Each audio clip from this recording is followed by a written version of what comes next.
மக்கள் அனைவருக்கும் வணக்கம். சமீபத்தில் நேற்று நம்ம ஒரு முக்கியமான வீடியோ ஒன்று போட்டிருந்தோம். அதில் குறிப்பிட்ட ஆதாரங்களும் கொடுத்திருந்தோம். அது என்ன அப்படின்னா, எடப்பாடி பழனிசாமி அவர்கள் 2018-19க்கு அப்புறம் திமுகவுடன் ஒரு நல்ல உடன்படிக்கையோட தான் நகர்றாரு. அந்த உடன்படிக்கையோட நகர்றாரு அப்படின்றத நம்ம எந்த விதமாக புரிஞ்சுக்க முடியுது அப்படின்றதுக்கான சில ஆதாரங்களை கொடுத்திருந்தோம். அந்த கேள்விகள் யார் சார்பாக எழுப்பப்படுது அப்படின்னா, திமுக சார்பாகவோ இல்லை பாஜக சார்பாகவோ இல்லை பிற கட்சிகள் சார்பாக எழுப்பப்படுவதில்லை. அந்த கேள்விகள் எல்லாமே காலங்காலமாக எம்ஜிஆர் அவர்களுக்கும் இல்லை ஜெயலலிதா அவர்களுக்கும் ரெண்டு பேருக்கு விசுவாசியாக இருக்கக்கூடிய மக்கள் காலங்காலமாக அந்த ரெட்டலைக்கு ஓட்டு போடுறாங்க பாருங்க, அந்த மக்கள் எழுப்ப வேண்டிய முக்கியமான கேள்வி. அந்த கேள்வியை எழுப்புனா அந்த கேள்விக்கு சரியான முறையான பதில் இல்லாமல் வெவ்வேறு கோணத்தில் எடப்பாடியார் தான் திமுக வீழ்த்துவார், எடப்பாடியார் தான் அதை பண்ணுவார், எடப்பாடியார் தான் ஸ்டாலினை வீழ்த்துவார், இந்த வசனம்லாம் தேவையில்லை. விஷயம் என்ன அப்படின்னா, எடப்பாடி பழனிசாமி அவர்கள் அதிமுகவை ஒரு ஜெயலலிதா மாதிரியோ இல்லை எம்ஜிஆர் மாதிரியோ வழி நடத்துறாரா? கிடையாது. அதையும் தாண்டி அது அதிமுகவே இல்லை. இதுதான் இங்க பிரச்சனையே. இப்ப இந்த குறிப்பிட்ட குற்றச்சாட்டுக்கு வலு சேர்க்கும் விதமாக முக்கியமான விஷயத்த சொல்றேன். இது யார் புரியுறாங்களோ இல்லையோ, தமிழகத்தில் இருக்கக்கூடிய எல்லா மக்களும் புரிஞ்சுக்கணும். அதாவது திமுக அதிமுக அதிமுக திமுக யாருக்கு வேணா ஓட்டு போட்டுக்கங்க, ஆனா எல்லா பேரும் புரிஞ்சுக்க வேண்டிய விஷயம். ஏன் அப்படின்னா, இப்படியான அரசியல்வாதிகள் இதுவரைக்கும் வரலாற்றில் உருவானதே கிடையாது. நான் திரும்ப சொல்றேன். அது என்ன அப்படின்னா, 1996 1996 இருந்து தமிழகத்தினுடைய அரசியல் களம் இருக்கு. அதாவது தமிழகத்தினுடைய அரசியல் களம் எப்படி மாறுது அப்படின்னா, அதிமுக வர்சஸ் திமுக அப்படி கூட கிடையாது. ஜெயலலிதாவா கருணாநிதியா இந்த மாதிரி தீவிரமா மாறுது. அது மாறுறதுக்கு முக்கியமான காரணம் என்ன அப்படின்னா, 1996 திமுக ஆட்சி அதிகாரத்துக்கு வந்ததுமே ஜெயலலிதா அவர்கள் மீண்டும் அரசியலில் தலையெடுக்கவே கூடாது அப்படின்னு முடிவு பண்ணி தொடர்ந்து முக்கியமான வழக்குகளை அடுத்தடுத்து பதிவு செஞ்சாங்க. அந்த வழக்குகள் என்னன்றதை உங்களுக்கு நினைவூட்ட விரும்புகிறேன். அரசியலை தொடர்ந்து பார்க்கக்கூடிய நபர்களுக்கு இந்த நினைவூட்டுதல் அவசியம். அப்போதான் அவருடைய வரலாற்றுடைய நீட்சியாக இன்னொரு கூட அதிமுகவை எடப்பாடி பழனிசாமி எப்படி கொண்டு போறான்றதை நம்மளால புரிஞ்சுக்க முடியும். அது என்னன்னு சொல்றீங்க, 1996 கருணாநிதி ஆட்சி அதிகாரத்தை பிடிச்சதுமே முதல்வராக அமர்ந்ததுமே பதிவு செய்யப்பட்ட முக்கியமான வழக்கு, அதுவும் ஜெயலலிதா அவர்களுக்கு எதிராகவும் சசிகலா அவர்களுக்கு எதிராகவும் பதியப்பட்ட முக்கியமான வழக்கு டான்சி வழக்கு. அதாவது டான்சின்ற அரசு துறை நிறுவனத்துக்கு சொந்தமான நிலத்தை அவங்க ஜெயா பப்ளிகேஷன்ஸ் அதுக்கப்புறம் சசி என்டர்பிரைசஸ் நினைக்கிறேன், இந்த ரெண்டு நிறுவனங்கள் அரசனுடைய அந்த குறிப்பிட்ட சொத்தை வாங்குறாங்க. அரசு நிறுவனத்துக்கு சொந்தமான நிலத்தை இவங்க கையகப்படுத்தியிருக்காங்க. இது முறைகேடான்னு சொல்றது முதலாவது வழக்கு. இந்த வழக்குக்கு அவங்களுடைய ஆட்சி காலத்திலேயே இது எல்லாத்தையும் நல்லா புரிஞ்சுக்கணும். 1996 பதியப்படுற இந்த வழக்கு கருணாநிதி ஆட்சிக்கு வந்ததுக்கு அப்புறம் பதியப்படக்கூடிய இந்த வழக்குகளை 2000 தீர்ப்பு உருவாக்குற அளவுக்கு தீவிரப்படுத்துறாங்க. 2000 அதாவது 2000 சந்திக்கணும். எனவே தேர்தல் சந்திக்கக்கூடிய ஒரு வருஷத்துக்கு முன்னாடி 6 மாசத்துக்கு முன்னாடி ஜெயலலிதா அவர்கள் அதுல குற்றவாளி அப்படின்னு கீழவை நீதிமன்றங்கள் மூலமாக ஒரு பெரிய தீர்ப்பை திமுக வாங்க முயற்சி பண்ணுது. அதன்படியே வாங்குது. அது பின்னாடி ரத்தாகுதுன்னு வச்சுக்கோங்க. ஆனா இந்த வழக்கு ரொம்ப முக்கியமானது. முதலாவது. 2வது வழக்கும் பதிவு செய்யப்படுது. அந்த வழக்கும் 1996-97 பதிவு செய்யப்படுது. அது என்ன வழக்கு அப்படின்னா, கொடைக்கானல் இருக்கக்கூடிய ஒரு ஹோட்டல் பிளசன்ட் ஸ்டே ஒரு ஹோட்டல், அந்த ஹோட்டல் இவங்களுக்கு போன ஒரு முக்கியமான வழக்கு. இந்த வழக்கும் பதிவு செய்யப்படுது. இந்த வழக்குக்கான தீர்ப்பும் 2000 வாங்குறாங்க. ஒரு சின்ன திருத்தம், முன்னாடி 2011 சொல்லியிருப்பேன், 2001 ஒரு தேர்தலை சந்திக்க வேண்டிய நிலைமை இருக்கு தமிழக அரசு. எனவே 2000 அந்த தீர்ப்பை விரைந்து வாங்குறதுக்கான வேலைகளில் கருணாநிதி அரசு தீவிரமா இயங்குது. இது 2வது வழக்கு. 3வது வழக்கு கலர் டிவி வழக்கு. இது கருணாநிதி டிவி கிடையாது, கலர் டிவி வழக்கு. எல்லா பஞ்சாயத்துகளையும் பிற இடங்களையும் கலர் டிவி வாங்கி அரசை கொள்முதல் பண்ணி கொடுத்த வழக்கு. இந்த வழக்குல ஊழல் செய்யப்பட்டதாக சொல்லி ஜெயலலிதா அவர்கள் முக்கிய குற்றவாளி சொல்லி அது வழக்கு பதிவு செய்யப்படுது. அதுக்கப்புறம் 4வது ஸ்பைக் நிறுவனத்துக்கு சொந்தமான பங்குகளை வாங்குறது. இது அரசு துறை நிறுவனம், அதனுடைய பங்குகளை முறைகேடாக வாங்கியிருக்காங்க, தன்னுடைய அதிகாரத்தை தவறாக பயன்படுத்தி ஜெயலலிதா அவர்கள் இதை செஞ்சிருக்காங்க சொல்லிட்டு 5வது வழக்கு. 6வது வழக்கு நிலக்கரி இறக்குமதி செய்யப்பட்டதில் பெரிய முறைகேடு நடந்திருக்கு, ஏன்னா தரமற்ற நிலக்கரிகளை இறக்கியிருக்காங்க அப்படின்னு சொல்லி 6வது வழக்கு. இது எல்லாமே யார் பதிவு செய்யறா? 1996 கருணாநிதி வந்ததுமே ஜெயலலிதா அவர்கள் மீது தொடர்ந்து வழக்குகளை பதிவு செய்யறாங்க. அதுக்கப்புறம் பிறந்த நாள் பரிசாக அவங்களுக்கு சுமார் 2 கோடிக்கு மேல பரிசு பொருட்கள் வந்திருக்கு. அந்த பரிசு பொருட்கள் எல்லாமே ஒரு முதலமைச்சருக்கு வந்த கணக்கில் எழுதாம அவரோட சொந்த கணக்கில் எழுதிட்டாங்கன்னு சொல்லிட்டு ஒரு வழக்கு. இது அந்த காலகட்டத்தை பொறுத்த வரைக்கும் 2 கோடி கூட கிடையாது, ஆனா அதையும் வழக்கு பதிவு செஞ்சு கருணாநிதி கவர்மெண்ட். இதை ஏன் நான் சொல்றேன் அப்படின்னா, எந்த அளவுக்கு கருணாநிதி பழிவாங்கும் நடவடிக்கையோட ஜெயலலிதா அவர்களுடைய அரசியல் மீண்டும் தலையெடுக்கவே கூடாதுன்றதுக்காக தொடர்ந்து பதியப்பட்ட வழக்குகள். இது லாஸ்டா வருமான வரித்துறை வரைக்கும் வச்சுக்கோங்க. இது எல்லாத்தையும் பயன்படுத்தி ஒட்டுமொத்தமாக 15க்கும் மேற்பட்ட முக்கிய வழக்குகள் பதிவாகுது. இது ஜெயலலிதா அவர்கள் மட்டும்தான். இதை தவிர ஜெயலலிதா சுற்றி இருக்கக்கூடிய எல்லா நபர் மீதும் வழக்கு பதிவு செய்யப்படுது. 1996 2001 வரைக்கும் கருணாநிதி அவர்களுடைய கவர்மெண்ட்ல. இதுல என்னென்ன தீர்ப்பு வந்துச்சு, பின்னாடி 2001 அவங்க எப்படி எல்லாரும் விடுதலை ஆனாங்க, மீண்டும் முதலமைச்சர் ஆனாங்க, இந்த விஷயத்துல நீங்களே தேடிக்குங்க. இதுக்குள்ள நான் போறோம்ல, தேர்தல் முடிவுகளுக்குள்ள நான் போறோம்ல. ஆனா திமுக என்ன, அதிமுக என்ன, 1996க்கு அப்புறம் இந்த களம் எப்படி ஜெயலலிதாவா கருணாநிதியா மாறிச்சு இல்லையா? அதுக்கு முன்னாடி எம்ஜிஆரா கருணாநிதியா என்பது ஜெயலலிதா கருணாநிதியா மாறிச்சுல, அந்த காலகட்டத்தை உங்களுக்கு சொல்றேன். மீண்டும் ஜெயலலிதா அவர்கள் 2001 ஆட்சி அதிகாரத்துக்கு வந்ததுமே அவங்க செஞ்ச முதல் வேலை என்ன தெரியுமா? முதல் வேலை இவ்வளவு வழக்கு பதிவு செஞ்சது யாரு? கருணாநிதி தானே. கருணாநிதியை தூக்கி உள்ள வைக்கிறது.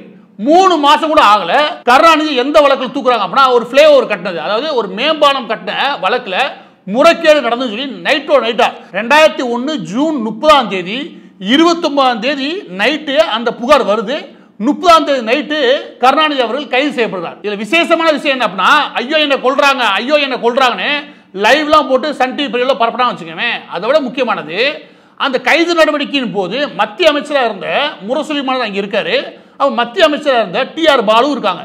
இந்த 2 பேரையும் சேர்த்து தமிழக காவல்துறை கைது பண்ணுது. எனவே அந்த அளவுக்கு தீவிரமாக தன்னுடைய அரசியலை ஒட்டுமொத்தம் முடிக்க முயற்சி பண்ண கருணாநிதியோட ஒட்டுமொத்த கும்பலையும் அலற விட்டுச்சு ஜெயலலிதா அவர்கள். இது அடுத்தாச்சு. இந்த பாணி லாஸ்ட் வரைக்கும் முடிவுக்கு வரவே இல்லை. அந்த காலகட்டம் கிடையாது, கடைசிக்கு வந்துடுறேன்.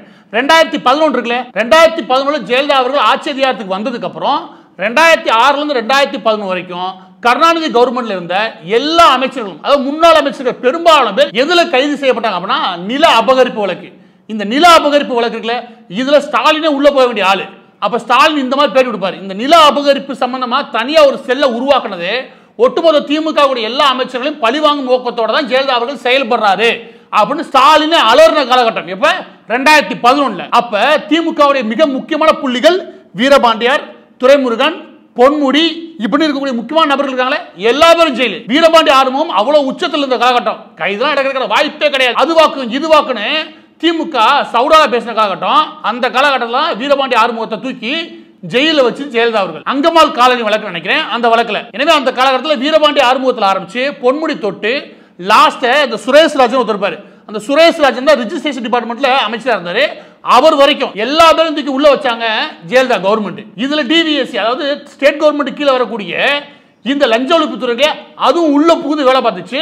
இதுக்கு தேவையான எல்லா செய்திகளையும் நீங்க நெட்லயே தேடுங்க, இல்ல செய்தித்தாள்களை தேடுங்க, ஓரளவுக்கு கிடைக்கிறதுக்கான வாய்ப்புகள் உண்டு. இதையே நான் இப்ப சொல்றேன் அப்படின்னா, இந்த ரெட்டலைக்கு ஓட்டு போடுறோம், ரெட்டலைக்கு ஓட்டு போடுறது திமுகவுக்கு எதிர்ப்பான ஓட்டு அப்படின்ற மனநிலையில் நம்ம எல்லாருமே இருக்கோம். எல்லா பேருமே ரெட்டலைக்கு ஓட்டு போடக்கூடிய எல்லா பேருமே.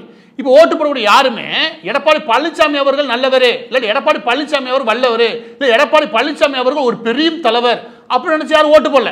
எம்ஜிஆர் விசுவாசிகள், ஜெயலலிதா அவர்கள் விசுவாசிகள், அதுக்கப்புறம் கருணாநிதி அவர்களுடைய எதிர்ப்பாளர்கள், திமுக எதிர்ப்பாளர்கள், இவங்க தான் ரெட்டலை திமுக வீழ்த்துன்னு சொல்லி ஓட்டு போட்டு இருக்கோம். ஆனா இந்த இடத்துல அந்த ரெட்டலை கையில் வச்சு எடப்பாடி பழனிசாமி அவர்களுடைய நடவடிக்கை மிகவும் சந்தேகத்துக்குரியதா மாறுது. எந்த இடத்துல மாறுதுன்றதையும் சொல்றீங்க. என்ன அப்படின்னா, 2011 2016 வரைக்கும் தொடர்ந்து வழக்கில் என்னென்ன பதிவு செய்யப்பட்டது, வீரபாண்டி ஆறுமுகத்தில் பொன்முடி வரைக்கும் யார் யாரெல்லாம் வழக்கில் பதிவு செஞ்சாங்க இப்ப சொன்னேன். 2016 அம்மா அவர்கள் முடியாம போறான்னு வச்சுக்கோங்க. அதுக்கப்புறம் இறந்துடுறாங்க. அதுக்கப்புறம் பன்னீர்செல்வம் வராது. அதுக்கப்புறம் சசிகலா அவர்களால் எடப்பாடி பழனிசாமி அவர்கள் முதலமைச்சராக 2017 வந்து உட்காரார். 2017 வந்து உட்கார்ந்தவர் 2018 19 20 தொடர்ந்து தமிழகம் முழுவதும் பெரிய லெவலில் போராட்டங்கள் வெடிக்குது. நம்ம அந்த இடத்துல இயற்கையாக எழக்கூடிய சந்தேகம் என்ன அப்படின்னா, திமுக கை இவ்வளவு ஓங்குது, ஆனால் ஆளுங்கட்சியா இருக்கக்கூடிய அதிமுக எடப்பாடி பழனிசாமி ஏன் அவங்க மீது எந்த நடவடிக்கையும் இல்லாமல் இருக்காரு? அந்த காலகட்டத்தில் இந்த குழப்பம் எல்லா பேருக்குமே இருந்துச்சு. இப்போ 2018 21 வரைக்கும் முதலமைச்சர் இருந்த எடப்பாடி பழனிசாமி அவர்கள் என்ன செஞ்சிருக்க முடியும்? ஜெயலலிதா அவர்கள் பதிவு செஞ்ச வழக்கு இருக்குல்ல, புதுசாக பதிவு செய்தவங்க ஜெயலலிதா அவர்கள் பதிவு செஞ்ச வழக்கு இருக்கு இல்லையா, அந்த வழக்கை விரைவுபடுத்தியிருந்தாலே எல்லாரும் ஜெயிலுக்கு போயிடுவாங்க. 4 வருஷத்துல ஜெயலலிதா அவர்களுக்கு கீழவை நீதிமன்றங்களில் தண்டனை வாங்கி கொடுத்தது திமுக. அப்ப இவர் என்ன பண்ணிருக்கணும்? திமுகவை கட்டுக்குள்ள வைக்கிறதுக்கு இல்லாட்டி ஒடுக்கிறதுக்கு என்ன பண்ணிக்க முடியும்? என்ன பண்ணிக்க முடியும்? அரசியல் ரீதியாக சொல்றேன், என்ன பண்ணிருக்க முடியும்னா, அங்கே முக்கிய புள்ளிகள் எல்லா வரைக்கும் கைது நடவடிக்கையிலையோ இல்லாட்டி அவங்க மீது இருக்கக்கூடிய வழக்குகள் இருக்கு பாருங்க, அதெல்லாம் தீவிரப்படுத்த முடியும். ஆனா 2018 இருந்து அவர் ஆட்சிக்கு வந்து அடுத்த 6 மாதத்துக்கு அப்புறம் எல்லா வழக்கும் மந்தமாகுது. எந்த வழக்கு நகரவே இல்லை, எல்லா வழக்கும் அப்படியே கிடப்புல போடப்படுது. அது எதனால? இந்த எதனால என்ற கேள்வி ஏன் முன்பு எழுப்பப்படல அப்படின்னா, இப்பதான் அந்த பூனைக்குட்டி வெளியே வர ஆரம்பிக்குது. எப்படி ஒன் நேஷன் ஒன் எலெக்ஷன் இருக்கு இல்லையா, ஒரே நாடு ஒரே தேர்தல். இதற்கு 27 அமாவாசையில இந்த திமுக கவர்மெண்ட் முடிவுக்கு வரும். 27 அமாவாசை எனக்கு தெரிஞ்சு இந்த 27 அமாவாசை அமாவாசை 27 எடப்பாடி பழனிசாமி அவர்களுக்கு பேர் வச்சாலும் தகும். ஏன்னா அமாவாசையா சத்யராஜ் ஒரு படத்தில் நடிச்சிருப்பாரு. அந்த அமாவாசை கேரக்டருக்கு பாருங்க, அதை விட 27 மடங்கு பெரிய அமாவாசை எடப்பாடி பழனிசாமி அவர்கள். நாம இந்த பதவியை தக்க வைக்கிறது துரோகிகளுக்கால விட எதிரி காலில் விழுகிறதா சரியா இருக்க முடியும் அப்படின்னு ஒரு ஃபார்முலா இருக்குல்ல, அந்த ஃபார்முலாவை அவர் கையில் எடுத்துக்க வாய்ப்பு உண்டு. அப்படி எடுத்ததுக்கான மிக முக்கியமான தொடக்க புள்ளி எது அப்படின்னா, கருணாநிதி அவர்கள் இறந்தார் இல்லையா, அவர் இறந்தப்ப அவருக்கு மெரினால இடம் கொடுக்காம நிறுத்தி இருக்க முடியும். ஆனா நிறுத்தாம அதுக்கு போதுமான அளவுக்கு வழிவகை செஞ்சு கொடுத்தது இந்த எடப்பாடி பழனிசாமி அரசு. வெளியே வந்து ஸ்டாலின் செய்தியாளருக்கு சொல்றதுக்காக எனக்கு கொடுக்கவே இல்லை, அவர்கிட்ட போய் கெஞ்சினேன், இதெல்லாம் நாடகம், 100% நாடகம். ஏன் அப்படின்னா அப்படி சொன்னாதான் திமுக வர்சஸ் அதிமுகவா இருக்கும். நான் அடுத்த 3 வருஷம் ஆட்சி அதிகாரத்தை முடிக்கணும், அதுக்குள்ள போதுமான போராட்டங்கள் நீங்க என்ன நடத்தலாம் சரி, அதுக்கு முழுமையான ஆதரவு தரேன். கருணாநிதி அவர்களுக்கு மெரினால இடமும் தரேன். உங்களுடைய முன்னாள் அமைச்சருடைய வழக்குகள் இருக்குல்ல, அது எல்லாத்தையும் நான் தேக்கத்தில் போடுறேன். வேற என்ன தேவை எல்லா சொகுசும் பண்ணி கொடுக்குறேன் அப்படின்னு சொன்னா வச்சுக்கவே மாட்டேன் நான் சொல்லும் திமுக. எனவே அந்த விதமா பார்க்கும்போது அவரை நம்புச்சோ இல்லையோ, ஆனால் தொடர்ந்து போராட்டத்தில் குதிச்சிடணும். ஏன்னா எடப்பாடி பழனிசாமி நம்பகமில்லாத நபர் அப்படின்னு திமுக நினைச்சிருக்கலாம். எனவே தீவிரமான போராட்டத்தில் இருந்தாங்க. ஆனால் இந்த உடன்படிக்கைக்குள்ள வந்தா மட்டும்தான் திமுக அமைச்சர் மீதான எல்லா வழக்குகளும் மந்தமாயிருக்கும். இந்த உடன்படிக்கைக்குள்ள வந்தா மட்டும்தான் கருணாநிதிக்கு மெரினால இடமும் கிடைக்கும். எனவே தான் நேற்றைய வீடியோல தகுந்த ஆதாரத்தோடு நம்ம கேட்ட கேள்வி என்ன அப்படின்னா, எடப்பாடி பழனிசாமி அவர்கள் காலகட்டத்தில் இந்த திமுக அமைச்சர்கள் மீதான வழக்குகள் இருக்குல்ல, அது மந்தமாச்சு. திமுக ஆட்சி அதிகாரத்துக்கு வந்ததுமே 2018 இவங்க எல்லாம் சொல்லி தெரிஞ்சது, திமுக ஆட்சி அதிகாரத்துக்கு வந்ததுமே அதிமுக அமைச்சர்கள் முக்கியமாக எடப்பாடி பழனிசாமி சார்ந்த எல்லா பேருமே கைது செய்யப்படுவார்கள், அவங்க செஞ்ச ஊழலுக்கு தகுந்த தண்டனை வாங்கி கொடுப்போம் அப்படின்னு சொன்னது யாரு? ஸ்டாலினும் உதயநிதியும். ஏன் இன்ன வரைக்கும் ஒரு எஃப்ஐஆர் கூட ஃபைல் ஆகல? ஏன் இன்ன வரைக்கும் ஒரு வழக்கு கூட பதிவாகல? எதனால? எப்படி ரெண்டு பேருமே, அதாவது உங்கள் மீது எந்த நடவடிக்கையும் எடுக்காம எடப்பாடி பழனிசாமி பார்த்துக்கிறாரு, நீங்க வந்ததுமே எடப்பாடி பழனிசாமி அவர்களை பார்த்துக்கிறீங்க, அது என்ன கணக்கு? இந்த கணக்குல 1996 இருந்து கிடையவே கிடையாது.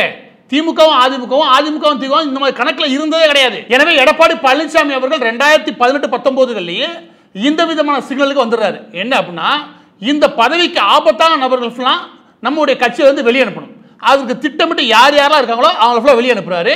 மீண்டும் உள்ள வர அளவுக்கு சூழ்நிலையை உருவாக்குறாரு. அந்த காலகட்டத்தில் போதுமான அளவுக்கு சம்பாதிக்கிறாரு. இப்ப இருக்க திமுக இருக்கு பாருங்க, அதெல்லாம் என்ன சம்பாதிக்கிறது? அந்த காலத்தில் அவர் சம்பாதிச்சதான் அதிக சம்பாதிப்பு. ஏன் அப்படின்னா ஹைவே டிபார்ட்மெண்ட் ஆரம்பிச்சு ரெவன்யூ டிபார்ட்மெண்ட் தொட்டு ஸ்பெஷல் ப்ரோக்ராம் டிபார்ட்மெண்ட் வரைக்கும் எல்லாமே எடப்பாடி பழனிசாமி அவர்கள் கையிலையும், அதுக்கப்புறம் தன்னுடைய வலது கை இடது கையா இருக்கக்கூடிய வேலுமணி தங்கமணி இருக்காங்களே, இவங்க கையில உள்ளாட்சி அமைப்பையும் எலக்ட்ரிசிட்டி டிபார்ட்மெண்ட் கொடுத்துறாரு. எனவே தமிழ்நாட்டுடைய கவர்மெண்ட்ல 70-75% பட்ஜெட் ஒட்டுமொத்தமாக யாருக்கு ஒதுக்கப்படுது அப்படின்னா இந்த 3 பேருக்கு மட்டும் தான் ஒதுக்கப்பட்டிருக்கும். யாரு? எடப்பாடி பழனிசாமிக்கு நெருக்கமானவர்கள் எடப்பாடி, இவங்களுக்கு மட்டும் தான் ஒதுக்கப்பட்டிருக்கும். இதையும் தாண்டி உலக வங்கியிலிருந்து எல்லா இடங்களிலும் டெண்டர் என்ற பேரில் ஏகப்பட்ட கடன் வாங்கியாச்சு. எனவே இவர் எவ்வளவு சம்பாதிச்சு வாங்கிக்கிறீங்க? ஒரு தோராயமாக இதுல லஞ்சம் ஊழல்லாம் அடைஞ்சு வச்சுக்கவே 25,000-30,000 கோடி வரைக்கும் சம்பாதிக்க முடியும். ஆனா அந்த அளவுக்கு அவ்வளவு காசு அதுல புழங்குன்னு வச்சுங்க. எனவே தன்னை முதலமைச்சர் ஆக்கின சசிகலா அவர்கள் காலி, தினகரன் காலி, அதுக்கப்புறம் தனக்கு போட்டியாளர்கள் ஓபிஎஸ் அவர்கள் காலி. இதுவரைக்கும் தன் மீது எந்தவித நடவடிக்கையும் எடுக்காம இருக்கிறதுக்காக பக்கத்திலே வச்சுக்கிட்ட பாஜகவை இப்ப கழட்டி விட்டாச்சு. இப்போ வரைக்கும் யாரோட எடப்பாடி பழனிசாமி இணக்கமா இருக்கார் இல்ல சரியான புரிதலோட இருக்காருன்னா எனக்கு திமுக தான். 2018 உருவாக்கப்பட்ட அந்த புரிந்துணர்வு இல்லையா, அது இன்னும் வரைக்கும் நீடிக்குது. அவருக்கு தேவை அடுத்த தேர்தலை சந்திக்கும் வரை. அப்ப நீங்க எல்லாரும் கேட்பீங்க, இப்படியான உடன்படிக்கையில இருந்து அவர் தோல்வியை தழுவார் இல்லையா, தொடர்ந்து தோல்வியை தழுவுற மூலமாக அதிமுக மோசமான நிலைமை அடையும்ல. இது அல்ல எடப்பாடி பழனிசாமி அவர்களுடைய எண்ணம். அதாவது எடப்பாடி பழனிசாமி அவர்களுக்கு மிக முக்கியமான விஷயம் என்ன அப்படின்னா, அவர் அமைச்சராக இருந்து சம்பாதிக்கிறத விட 50-100 மடங்கு அதிகமாக சம்பாதிச்சிருக்காரு இந்த 3-4 வருஷத்துல. சரியா? அப்ப அந்த சம்பாத்தியத்தை போதுமான அளவுக்கு காப்பாற்றிக்கிற நோக்கம் தான் எடப்பாடி பழனிசாமி அவர்களுக்கு மட்டும் கிடையாது, அவர் சுற்றி இருக்கிற முக்கியமானவர்களுக்கு இருக்கணும். அவர் காப்பாற்றிக்கிறதுக்கு என்ன தேவை? ஒரு கட்சி நமக்கு தேவை. அந்த கட்சி தான் அதிமுக. அதிமுக இருக்கிற வரைக்கும் நமக்கு பாதுகாப்பு.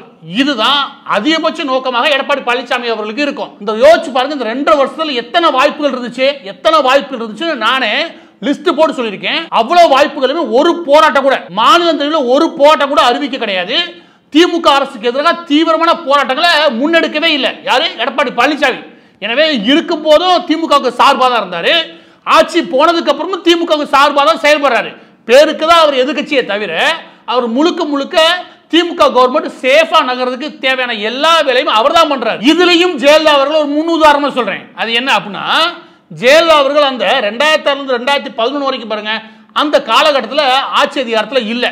அந்த காலகட்டத்தில் திமுக கவர்மெண்ட்டை எதிர்த்து அதிகப்படியான போராட்டங்களை எல்லா பக்கமும் நடத்துறது யாருன்னா ஜெயலலிதா அவர்கள் தான். நேரடியாகவும் மறைமுகமாகவும் எல்லா வாய்ப்புகளுமே எடுத்து திமுக அரசுக்கு எதிராக மிகப்பெரிய போராட்டங்களை தூண்டியும் பின்னாடி அதுக்கு ஆதரவு வச்சும் ஜெயலலிதா களத்தில் நின்றாங்க. அந்த மாதிரி களத்தில் எடப்பாடி பழனிசாமி கடந்த 2.5 வருஷத்துல எந்த இடத்துல நின்றாரு சொல்லுங்க பாப்போம். எந்த இடத்துல நின்றான்றதை விட எந்தெந்த இடத்துல குழப்பினான்ற செய்தியை என்னால் சொல்ல முடியும்.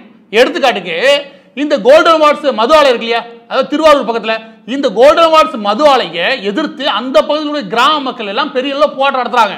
அதுக்கு ஆதரிக்கிற யாரும் கிடையாது, ஜெயலலிதா அவர்கள். 2006 2011 வரைக்கும் கூடிய முக்கியமான 4 ஆலைகளுக்கு கருணாநிதி அவர்கள் அனுமதி கொடுக்கும்போது அதற்கு எதிராக முக்கியமான போராட்டங்களை தீவிரப்படுத்தினது ஜெயலலிதா அவர்கள் தான் மறைமுகமாக. எடப்பாடி பழனிசாமி அவர்கள் கவர்மெண்ட்ல அந்த போராட்டம் போயிருச்சு, மத்திய அரசுக்கு எதிரான போராட்டங்களை தீவிரமடைந்துச்சு. எனவே பதிவோட இறுதியாக எடப்பாடி பழனிசாமி அவர்கள் திமுகவுடன் நல்ல உடன்படிக்கையோட தான் இருக்காரு.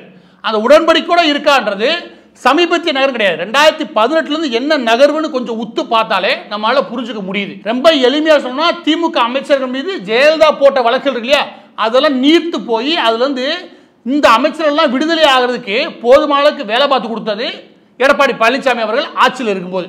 இவர் ஆட்சியை விட்டு இறங்கினதுக்கு அப்புறம் அவர் மீது எந்த நடவடிக்கை இல்லாம பாதுகாப்பா பாத்துக்கிறது யாரு, ஸ்டாலின் கவர்மெண்ட். இந்த 2 பேருக்கும் அதுல இருக்கக்கூடிய லாபம் என்ன அப்படின்னா, ஸ்டாலினை பொறுத்த வரைக்கும் அதிமுக பலவீனமா இருந்துச்சுன்னா அடுத்து தன்னுடைய மகனை முதலமைச்சராக்கி அடுத்த 15 வருஷத்துக்கு ஆட்சியில் இருக்கலாம்ன்றது அவரோட எண்ணம். எடப்பாடி பழனிசாமி அவர்கள் பொறுத்த வரைக்கும் இதுல இருந்து நம்ம புரிஞ்சுக்கிறது என்ன அப்படின்னா, தன்னை முதலமைச்சராக்கின சசிகலா அவர்களுக்கு துரோகம் பண்ணாரு. அது தவிர எல்லா பேருக்கும் துரோகம் மட்டுமே பண்ணி அந்த பதவிக்கு வராரு. அப்ப துரோகம்ன்றது அரசியல சர்வ சாதாரணம், நான் அதுக்குள்ள போகவே விரும்பல. ஆனா இப்ப பண்றது அது அல்ல. அந்த அதிமுகவுக்கு ஓட்டு போடக்கூடிய தொண்டர்கள் ஆரம்பிச்சு சாதாரண மக்கள் வருகிறாங்களே, திமுக வீழ்த்தும் நினைச்சிருக்காங்க பாருங்க, அவங்க எல்லா பேருக்குமே துரோகம் பண்றாரு. ஏன் அப்படின்னா, இந்த கட்சி இருக்கிற வரைக்கும் தான் நாம சம்பாரிச்சு வச்சிருக்கோம் பாருங்க, அந்த காசை பாதுகாக்கவும் முடியும், தன்னோட குடும்பத்தையும் பாதுகாக்க முடியும். எனவே கட்சிக்கு நாம முக்கியன்றதை விட கட்சி நமக்கு முக்கியம். இந்த முடிவுக்கு நகர்ந்துதான் அவர் செயலாக்கத்தில் ஈடுபடுறாரு. அவர் சுத்தி இருக்க நபர்களுக்கும் அதான் எண்ணமா இருக்க முடியும். அது மோசமான எண்ணமானா 70 வயது இருக்கக்கூடிய ஒரு நபருக்கு அது மோசமான எண்ணமா இல்லையான்றது எனக்கு சரியா சொல்ல தெரியல. ஆனா திமுகவை வீழ்த்தும் அதிமுக அப்படின்னு நம்பக்கூடிய மக்களை பொறுத்த வரைக்கும் இது மோசமான செய்தி. எம்ஜிஆரோட தொண்டர்கள் ஜெயலலிதா அவர்களுடைய விசுவாசிகள் இருக்காங்களே, அவங்களுக்கு இது மோசமான செய்தி. எனவே ஒட்டுமொத்தமாக இதுவரைக்கும் எல்லா பேருக்கும் துரோகம் பண்ணாரு, கடைசியா ரெட்டலைக்கு ஓட்டு போடக்கூடிய மக்களுக்கு சேர்த்தே துரோகம் பண்றாரு எடப்பாடி பழனிசாமின்றது என்னுடைய குற்றச்சாட்டு.